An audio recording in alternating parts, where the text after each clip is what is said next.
Well, that was exciting. That was kind of scary for a second.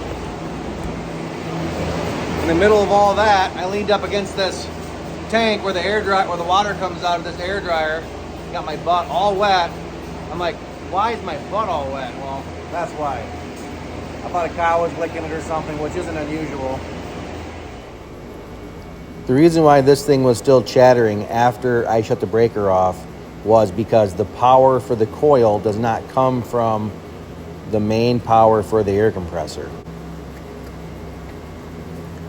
The reason that the coil was not hooked to that same breaker was because the amount of amps that normally run through that breaker is way more than what it would take for those wires to fry on that coil. So the coil actually gets its power from a nearby outlet that I wasn't able to find the breaker for right away, and plus other things were plugged into those outlets, so I wasn't going to just start flipping breakers and possibly have the whole parlor shut down while I was working on this. I was just taking the cover off to kind of see what was going on, just to kind of get into it. That red wire with a bad spot on it goes through this conduit over to here.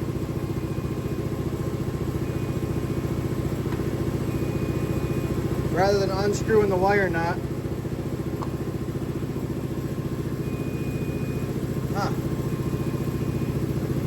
look at this.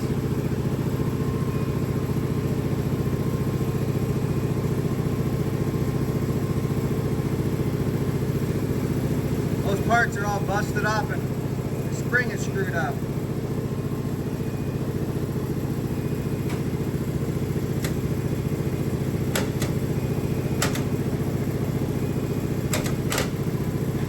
I think that spring in there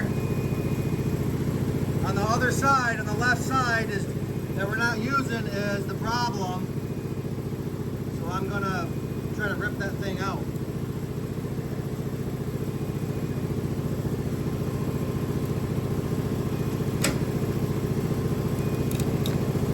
There.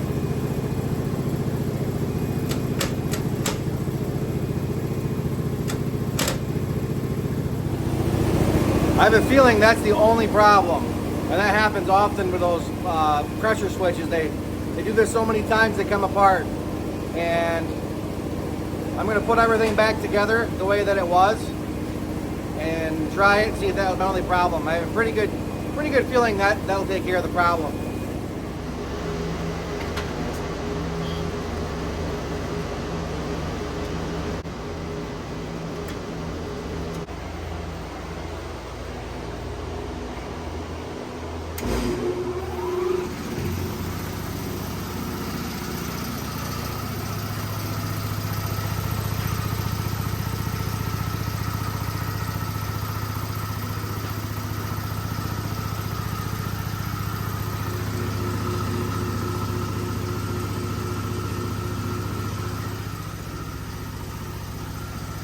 Friggin' thing got me wet again. Automatic drain just shot water all over the place. Dang it.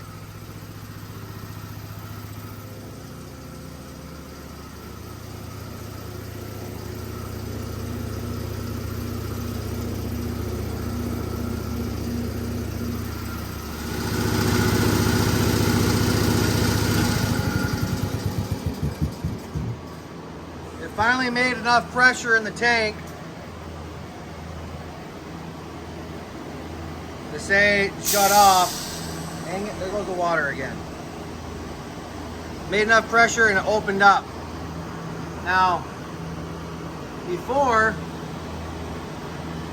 the other half of this thing was in there, that spring, and it wasn't allowing it to fully shut. So the voltage that was going through there was not really enough, or the amps, the draw was too much for it to operate that coil in there. And that's why it was chattering. So the only problem was this thing failed. Now, that's just a piece of plastic, and it's like a little metal thing that holds them contacts in there. It's like a little, like a rivet almost, and the plastic gets weak, and there's definitely a lifespan to those things. This other side that's not doing anything, if the contacts kind of went bad, we can move these wires over here and kind of run that to the spare. Or what I have in my shop is you can use this thing just for an indicator light. You run another set of hot in here, and you can, when it's together, it'll make the connection, and like a red light will turn on and let you know your air compressor's running if you're not right by it. Maybe put it in the window from your house, and you can look out there and see if the red light never shuts off for a long time. You know you got an air leak in your system, and you better go trip the breaker. So that was a super easy fix. Instead of getting into that whole thing. Most things are meant for long life, a lot of cycles, and I think it's probably even oversized for what this is. That's a 20 horse motor. It's a pretty big motor on that air compressor, but that's all it was. Lexi found a doorway to get a little breeze. Are you hot?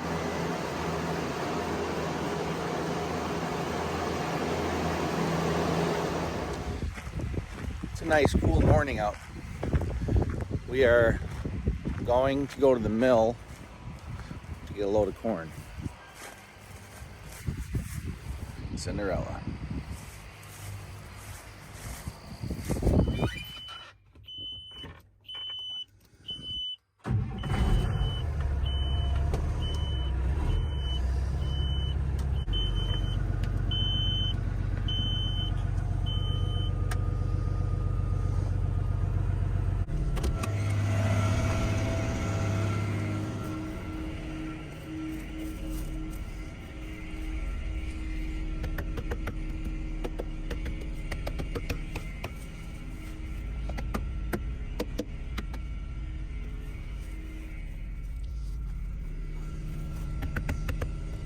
Just got new tires on it, so I'm just checking, make sure they don't have any leaks.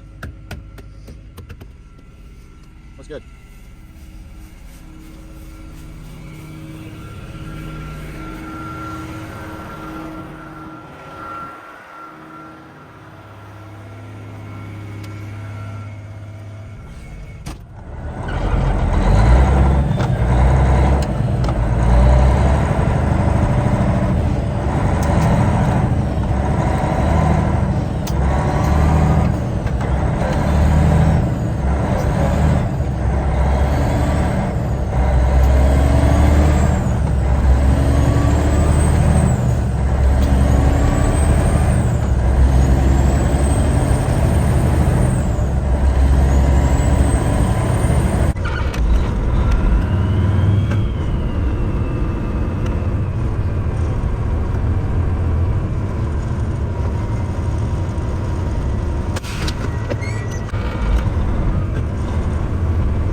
So Holly was trying to rake hay and the PTO is not working. So we got to run out there and try to get that fixed.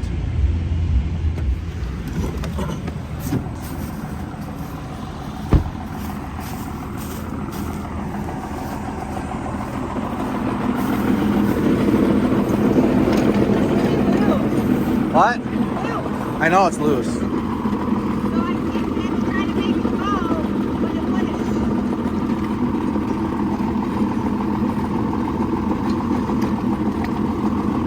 Try that.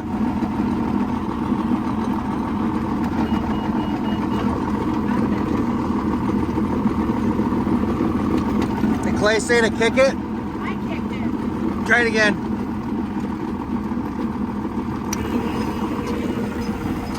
Yeah, I don't know how to make it tight. Is that lever? It's not gonna be. No. So it's always going to be loose? Yep. If it's on, it should stay on. It's inside is what's the problem. Well, it's tripping it every time I try to turn it on. Well, it should stay on now. Okay. Thanks. Yep.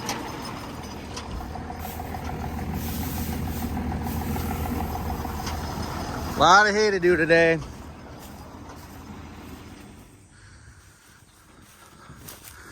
We got a few acres to chop today.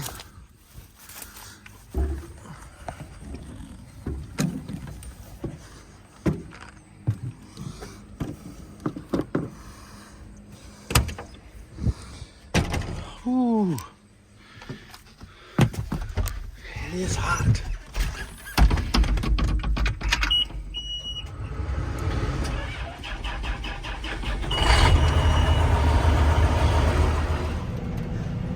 I've been trying to call Holly, but I think she's on the phone with somebody else. You can see her talking with her hands as she's driving.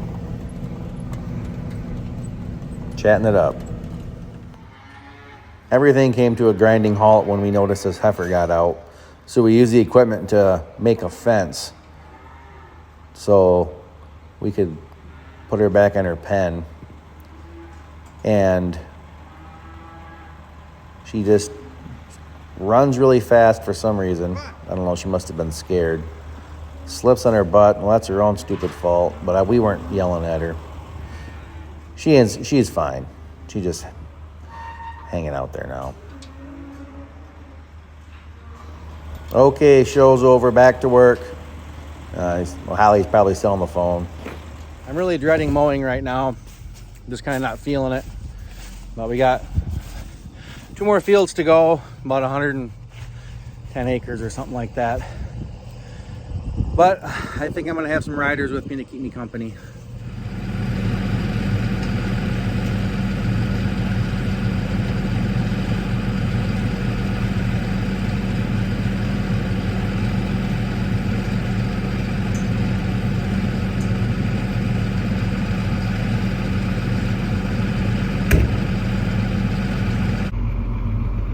I hit something with the mower.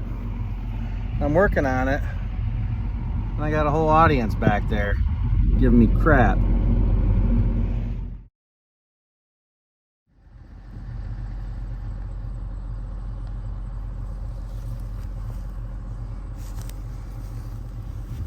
What do you guys got to say for yourselves?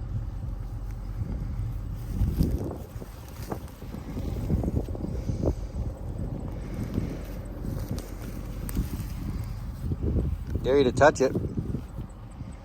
Go ahead, touch it.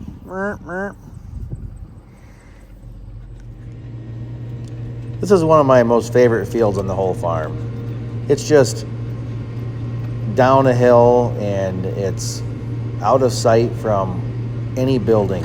You're just all alone back here and just a beautiful field.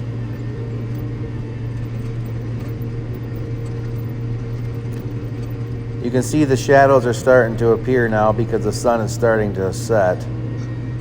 I've only got probably 2 hours and it'll be dark. Then we'll turn the lights on. But we're gonna keep going.